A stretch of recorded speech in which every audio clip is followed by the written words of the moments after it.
Good morning, everyone. It's such a treat to get to be up here and see all of your faces. Out beyond ideas of wrongdoing and right doing, there is a field. I'll meet you there. When the soul lies down in that grass, the world is too full to talk about. From a poem by Rumi.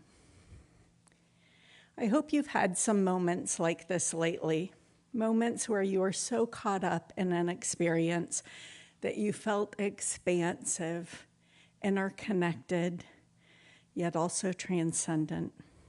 Maybe while connecting with a person, with nature, music, or art, or while meditating. Maybe you had some assistance from a substance or a guide.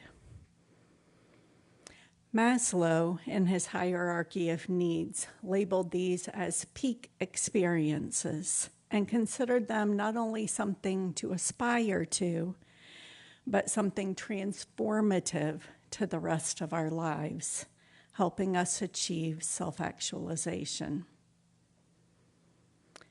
Years ago, I read a book called A Severe Mercy, where the author talked similarly about timeless moments, moments where time seems to disappear, but also ones that we'll likely remember for a very long time.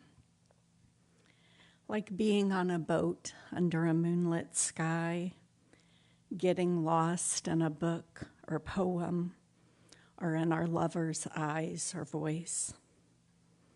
He placed so much importance on these that when he met his lifelong partner, they created a whole philosophy about their in-loveness and their relationship and timeless moments, and intentionally creating them were part of that.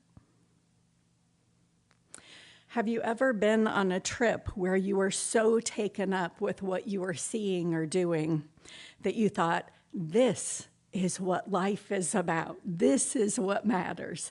Everything else is just to enable me to have these experiences. And you felt determined to make it a regular part of your life.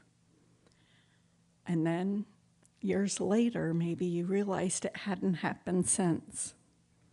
Now I have to say a little aside here because I know from my Facebook feed that many of you are in a stage of your life where travel and bucket item list are regular occurrences. So just humor the rest of us and try to remember what it was like.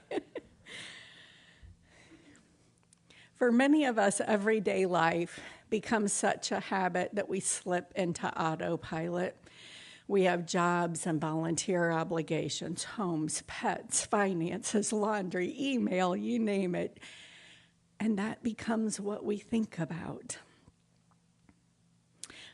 Perhaps we think that sometime in the future we'll have time for timeless moments when we're retired. We can forget to dream and to prioritize trips to the field that Rumi talked about, to the place where we can just be, just breathe, just be present, and remember our oneness with everyone and everything around us.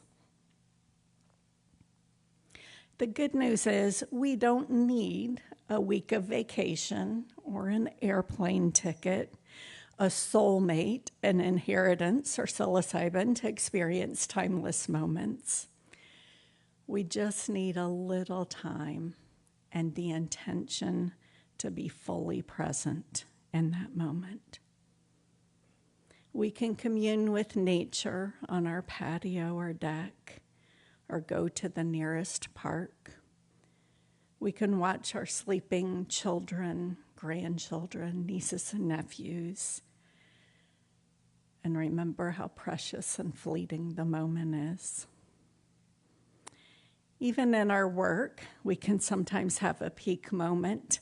I have the great honor and joy to be a piano teacher, And this past week, I shared a flash mob video of an orchestra playing Ode to Joy by Beethoven. I showed it to my student because he had recently learned this piece. But as we watched it, I talked with him about how all of these people in this plaza in Spain, regardless of their nationality or their language or their socioeconomic status, that it was highly likely that every person that was hearing this knew that piece and had some connection to it. I was so moved that I teared up, and then I had to explain to my student why I was tearing up. I doubt I'll forget that moment.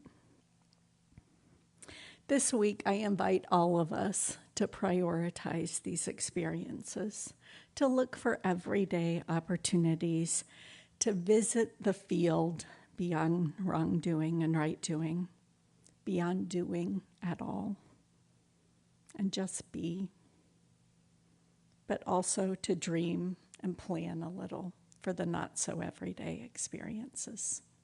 Namaste.